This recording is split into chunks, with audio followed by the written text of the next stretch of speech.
అడుగుతుందో చూద్దాం. గట్లా సారీ చెప్పింది కదా, ఇప్పుడు ఆయన నోరు మూసుకొని ఉండు. చెప్పు పెంటమ్మా, ఏమైందమ్మా నీ బాధలు చెప్పు. ఓ సారు, ఏం చేయాలి? మా అమ్మగారింటికి పోవాలంటే బస్సులు ఉంటలేవు. ఇక డైరెక్ట్ బస్సు దీని నుంచి మా అమ్మగారింటి దాకా ఏపీ రాదే. ఇక మొన్న ఏడు ఏపిస్తానంటే గప్పుడు ఏపీయలేదు. మరి ఈ పరి రెండు పరిగితే నువ్వే గెలిచినావు, ఇప్పుడన్నా ఏపీ రాదే. అరే పెంటమ్మా, నీ ఒక్కదాని కోసము మీ అమ్మగారి ఇంటి దాకా మన ఊరి నుంచి ఏపియాలంటే మస్తు కష్టం అవుతుంది పెంటమ్మా. ఇక ఎవరైతే చాలా మంది ఏ ఊరిలో అయితే ఉన్నారో ఇక ఊరికి ఏపిద్దామని ఒప్పుకుంటే ఏపిస్తా. ఇక మీ అమ్మగారి ఇంటికి అని అంటే ఇక అది కాని పని పెంటమ్మా, ఏమనుకో. అరే, ఎవరి బాధలు వాళ్ళు చెప్పుకుంటారు సారు. వాళ్ళ బాధలు నీకు వచ్చి చెప్పుకుంటారా? నా బాధ ఉంది కాబట్టి నేను చెప్పుకుంటున్నా. నాకు తీర్చు మరి. వాళ్ళకి లేవేమో, వాళ్ళకి బండ్లు ఉన్నాయేమో, బండ్ల మీద ఇయ్య బుయ్య ఉరుకుతారేమో. నాకు ఏవి లేదు సారు. మొన్న మా నాయనకు పానం బాగలేకుంటే ఎక్కడో చేసిందంట.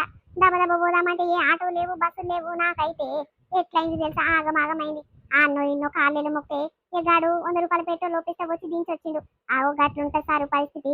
అందుకే ఈ నుంచి ఆడదాకా డైరెక్ట్ బస్ ఎక్కి రాదే, నీకు పుణ్యం ఉంటది కానీ. సరే సరే అమ్మా, చూస్తుంది.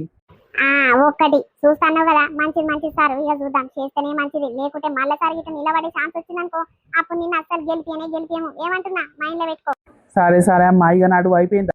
ఏడు సారు, ఒకటే చెప్పినా, ఇంకా 2 3 ఉన్నాయి. ఇక నీకు టైం లేదంటున్నావు కాబట్టి ఇంకా 2 చెప్తా. ఆగో, ఎవరు వచ్చిర్రు? పెద్ద మనిషి నువ్వానే, బాగున్నావా? దాదా లోపలికి రా. బాగున్న కొడుక. ఓ అమ్మో, బందోబస్తు అయింది కదా మనిషి.